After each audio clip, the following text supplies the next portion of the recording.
मृतकों की संख्या अभी के लिए बताया जा रहा है कि 280 क्रॉस कर चुकी है। अनफॉर्चुनेटली 280। लग रहा है ओ आसपास माय पहुंच गॉड, जाएगा, फिर उसको थर्ड क्रॉस भी कर सकता है। और ह्यूज। जो इमेजेस सोच कर देखिए, जो इमेजेस सामने आ रही है, जो डिस्ट्रक्शन दिख हाय रही है, भगवान। वो guys, today I am feeling very sad because তোমরা অলরেডি সবাই জানো হচ্ছে পশ্চিমবঙ্গ থেকে উড়িষ্যার দিকে একটা ট্রেন যাচ্ছিল, যেটা অলরেডি অ্যাক্সিডেন্ট হয়েছে এবং আনুমানিক বলা যায় 200+ মানুষ হচ্ছে মারা গেছে।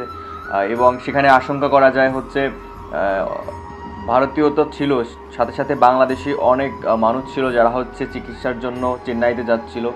তো এটা ধারণা করা যায়। তো সবার জন্য আমি বলি, যে যার ধর্ম মতে সবাই তাদের জন্য প্রার্থনা করবেন, যাতে তারা জানি স্বর্গবাসী হয়। ওং লোকানো দিব্যানু স্বগুচ্ছতি। Listen, I am a Hindu and I am from Bangladesh, that's why আমি চাই হচ্ছে তারা সবাই স্বর্গবাসী হোক। প্লিজ সবাই তাদের জন্য প্রার্থনা করবেন। তো সুপার এক্সাইটেড আজকে ভিডিওতে রিয়াকশান দেওয়ার জন্য। এক্সাইটেড কি আসলে আমি কি বলবো, আমি খুবই খারাপ একটা নিউজ। আর অলরেডি হচ্ছে ইন্ডিয়ান পিএম নরেন্দ্র মোদীজি অলরেডি সেখানে ভিজিট করেছেন, রাইট? আর হচ্ছে যারা নিহত হয়েছেন তাদের ফ্যামিলিতে অলরেডি 2 লক্ষ টাকা করে বিতরণ করে দিয়েছে। আর যারা চিকিৎসাধীন রয়েছেন তাদের চিকিৎসা খরচ বাবদ 50,000 টাকা দিবেন বলেছেন। তো তার জন্য তো সেলুট। এমন একজন দরকার পিএম ইন্ডিয়ার জন্য বারবার, রাইট? তো খুব ভালো লাগছে আর তার এই কাজ দেখে। আর খারাপও লাগতেছে যে এত মানুষ মারা গেল, হায় ভগবান। তো গাইজ শুরু করি। নমস্কার আর নমস্তে, আসসালামু আলাইকুম and নবুদ্ধায়, this is Setu and welcome to new reaction video. তো guys original video link in description, যাও please go and visit and subscribe our YouTube channel. And guys if you are please subscribe my YouTube channel and also subscribe my second blog YouTube channel. তো চলো শুরু করি, let's started. ওকে। नमस्कार, welcome to world affairs. मैं हूं प्रशांत Dhawan. Now ये video बनाते वक्त, रिकॉर्डिंग के टाइम भी ना, आई फील रियली सैड। ये इंसिडेंट बिल्कुल राइट। ये चुभेगा लंबे समय तक, क्योंकि 21वीं सदी में इंडिया में ऐसा हो सकता है ना, ये एक्सेप्ट कर पाना बहुत ही मुश्किल है। खैर, अभी तक आपको पता लग गया होगा, ओडिशा स्टेट में एक बड़ा रेलवे एक्सीडेंट हुआ है। 3 ट्रेन एक के बाद एक आपस में टकराई। मृतकों की संख्या अभी के लिए बताया जा रहा है कि 280 क्रॉस कर चुकी है। अनफॉर्चुनेटली 280 लग रहा है ঠিক कि আছে, मृतकों का आंकड़ा 200+ 300 के आसपास ও মাই पहुंच গড, जाएगा, फिर उसको थर्ड क्रॉस भी कर सकता है। और ह्यूज। जो इमेजेस सामने आई हैं, हमें ये भी पता लगा है बाय द वे कि 1000 से ऊपर लोग इंजर हुए हैं। और आप सोच कर देखिए, जो इमेजेस सामने आ रही है, जो डिस्ट्रक्शन दिख रही हाय है, भगवान। वो इंजरीज भी कितनी ज़्यादा भयानक होगी। तो कई लोगों की ज़िंदगी उजड़ गई है यहाँ पर।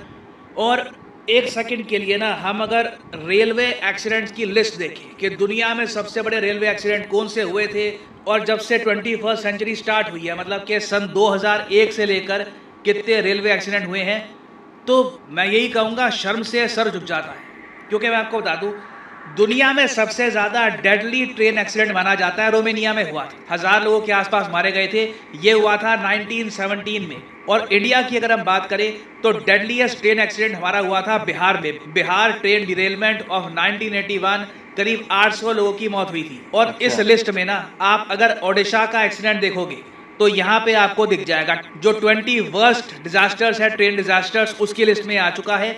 और एक बात नोट करो आप, इस पूरी लिस्ट में ना, ज़्यादातर ट्रेन एक्सीडेंट्स आपको 1990s के मिलेंगे। क्योंकि एक टाइम था जब ट्रेन की टक्कर हो जाए, इसे हम कैसे रोक पाए, इसको लेकर प्रॉपर टेक्नोलॉजी थी नहीं। मगर पिछले 20-30 सालों में दुनिया में ऑलमोस्ट हर कंट्री ने ये टेक्नोलॉजी एक्वायर करके अपग्रेडेशन कर दी। और इसलिए आप देखोगे, अगर हम 21वीं सेंचुरी की बात करें तो सिर्फ 3 मेजर ट्रेन एक्सीडेंट्स यहाँ पे आपको दिखेंगे।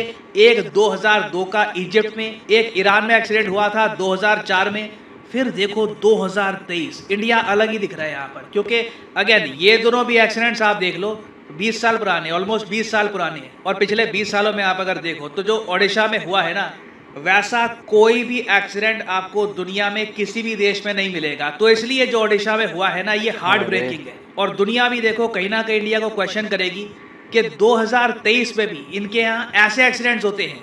और अभी तो देखिए, मैं ये भी कहूँगा कि फॉर्चुनेट बात यह है कि जो टक्कर हुई है उनमें से एक मालगाड़ी थी। ओ अच्छा, 3 मालगाड़ी ट्रेनों से की थे, एक अच्छा, के अच्छा। बाद एक आपस में टक्कर हुई है।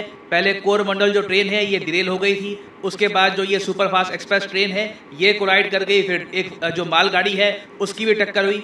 आप इमेजिन करके देखिए, ये मालगाड़ी ना होती, ये भी एक पैसेंजर ट्रेन होती ना, तो जो मृतकों का आंकड़ा है ये कहीं और ही पहुंच जाता। ये शायद दुनिया के जो डेडलीस्ट ट्रेन एक्सीडेंट्स हैं, टॉप 5 जो डेडलीस्ट ट्रेन एक्सीडेंट्स हैं, उनमें इसका नाम आता। और देखो इस वीडियो में बैठकर मैं ये विश्लेषण नहीं करूंगा कि जी कौन सी ट्रेन किस घंटे डिरेल हुई, फिर कहाँ टक्कर हुई, फिर कैसे ट्रेन मुड़ी। उससे रिलेटेड न्यूज़ चैनल पे वैसे ही आप लोगों ने काफ़ी देख लिया होगा। यहाँ पे देखिए मेन क्वेश्चन ये आता है कि ये ट्रेन क्रैश हम रोक क्यों नहीं पाए। जो बालासोर डिस्ट्रिक्ट है ओडिशा में, यहाँ पे लगातार 3 ट्रेन एक के बाद एक क्रैश हो रही थी। यहाँ पे कवच सिस्टम कहाँ पे था, आपको याद होगा। कवच सिस्टम के बारे में देश को बताया था कि बहुत ही जल्द देश के जो रेलवे ट्रैक हैं, ट्रेन हैं, वहाँ पर हम कवच सिस्टम को इम्प्लीमेंट कर देंगे, जिससे ट्रेन की जो टक्कर है ये हम अवॉइड कर पाएंगे। जरा ये जो फुटेज जो मैं आपको दिखा रहा हूँ ये देखिए। तो कवच एक ऑटोमेटिक ट्रेन प्रोटेक्शन की टेक्नोलॉजी है। इसमें क्या होता है, मान लीजिए 2 ट्रेन हैं, दोनों ट्रेन अगर सेम ट्रैक पे अगर बाई चांस गलती से भी आ गई तो पास में आती है, उससे पहले कवच उसमें ब्रेक लगाएगा और उनको रोक लेगा, तो एक्सीडेंट नहीं होएगा। मान लो एक ट्रेन के पीछे दूसरी ट्रेन जा रही है, तो इस केस में पीछे वाली ट्रेन एक सेफ डिस्टेंस पे रहनी चाहिए। अगर बाई चांस किसी भी कारण से ट्रेन अगर नज़दीक आती है तो पीछे वाली ट्रेन में तुरंत कवच उसमें स्पीड कम कर देगा और उसमें ब्रेक लगा देगा। जैसे रेड लाइट है, तो रेड लाइट के पास में जैसे ही ट्रेन पहुंचे उससे पहले उस ट्रेन का कवच अपने आप उसे स्पीड को कम कर देगा, कम करके उसको रेड लाइट से पहले रोक लेगा। कोई गेट आ रहा है तो उस गेट के पास जैसे ही ट्रेन पहुंचे, बाई चांस अगर ड्राइवर ने विसल नहीं बजाई तो भी कवच उसमें ऑटोमेटिकली विसल बजा देगा। तो ये एक ऐसी फैसिलिटी है जिससे यात्रियों की सुरक्षा में बहुत ही बड़ा बदलाव आएगा। और देखो जो ये कवच सिस्टम है, जिसे हम एक आप कह लो ऑटोमेटिक ट्रेन प्रोटेक्शन सिस्टम कह सकते हैं, जो यूरोप में बहुत साल पहले बन चुका है।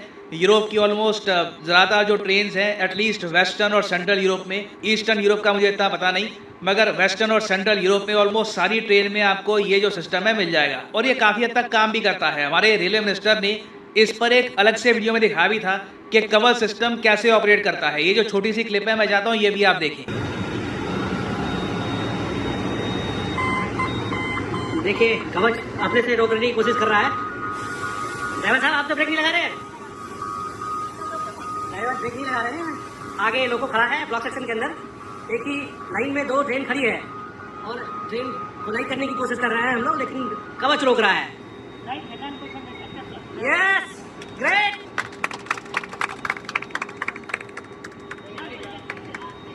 सेम ट्रैक पे वो इंजन भी खड़ा है, ये इंजन पे है, दोनों लोग तो सेम ट्रैक पे है, लेकिन कवच से आगे जाने नहीं दे रहा है।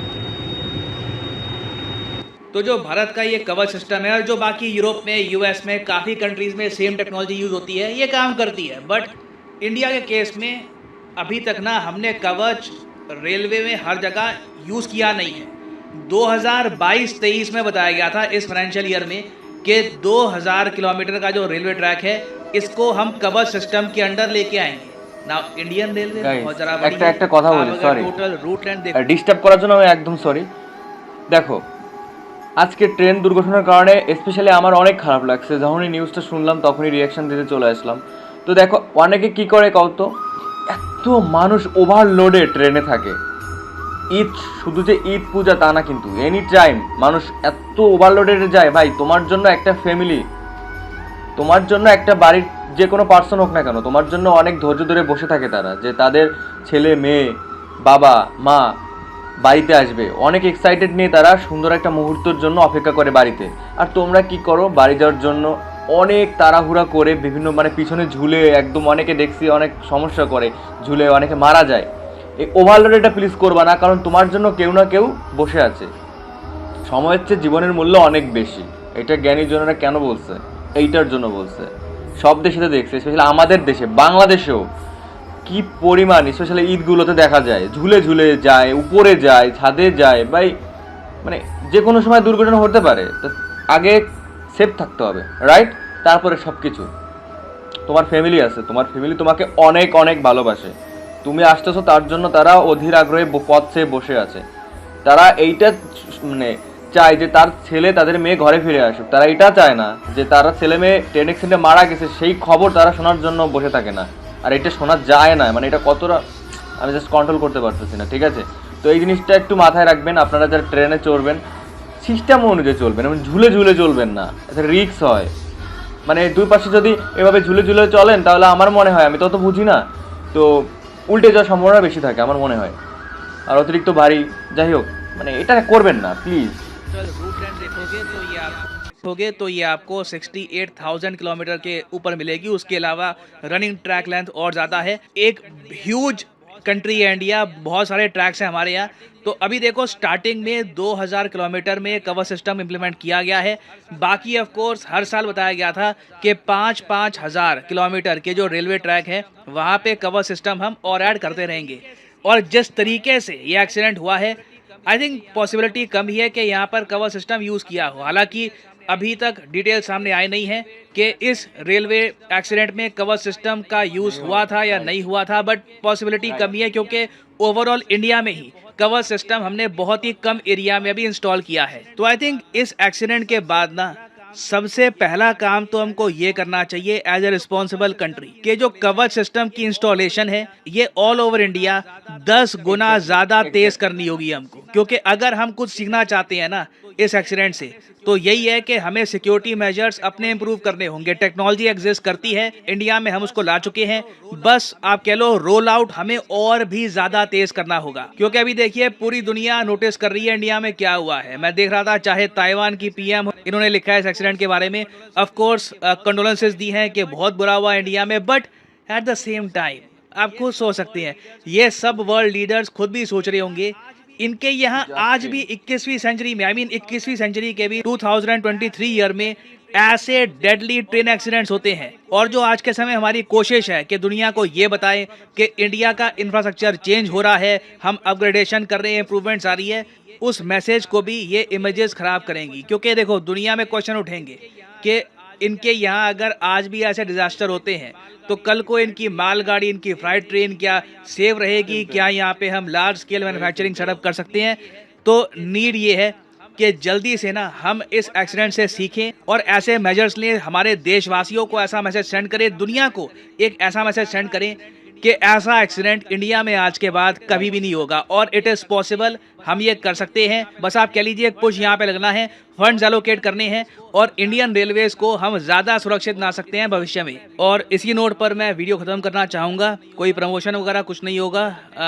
जो मृतक हैं यहाँ पर उनकी आत्मा को शांति मिले, ओम शांति। और हाँ, सैड डे, ये इंसिडेंट मेरे दिमाग में रहेगा लंबे समय तक, बहुत लंबे समय तक। Thank you for listening, may the gods watch over you. Thank you এত ইনফরমেশন ছিল তার জন্য প্রশান্ত স্যার অনেক অনেক ভালোবাসা। Techlove from Bangladesh all the time.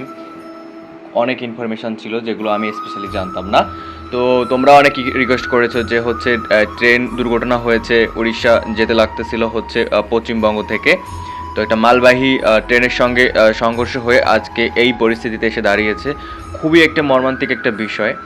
আমি আগেও বলেছি যে সময়ের চেয়ে জীবনের মূল্য অনেক বেশি, কেউ তাড়াহুড়ো করবেন না, কেয়ারফুলি সব কিছুতে কেয়ারফুলি থাকবেন, সেটা হোক বাস, ট্রেন, তারপরে হচ্ছে নদীপথ, জলপথ, স্থলপথ, যেটাই হোক না কেন। সো বি সেফ, কারণ আপনার জন্য আপনার ফ্যামিলি অনেক চিন্তা করে, তারা বসে আছে আপনাকে দেখার জন্য হাসি মুখে, তারা এইটা শুনতে প্রস্তুত না যে আপনার মৃত্যু হয়েছে। মানে এটা খুবই একটা মর্মান্তিক একটা সিচুয়েশান, চিন্তা করেন। সো সময়ের কাজ সময় করবেন, অতিরিক্ত মানে হবেন না, এক্সাইটেড হয়ে খারাপ কিছু যাতে হয় তার জন্য যে পথ সেটা অবলম্বন করবেন না, ঠিক আছে? সবাই ভালো থাকবেন, নিজের খেয়াল রাখবেন, পরিবারের সাথে ভালো সময় স্পেন্ড করবেন। নমস্কার, আসসালামু আলাইকুম আর নবুদ্ধায়। দেখা হচ্ছে নতুন কোনো ভিডিওতে। আর if you are please subscribe my YouTube channel and subscribe my second blog YouTube channel, link in description. So দেখা হচ্ছে নতুন কোনো ভিডিওতে, ভালো থাকবেন, লাভ ইউ, টাটা।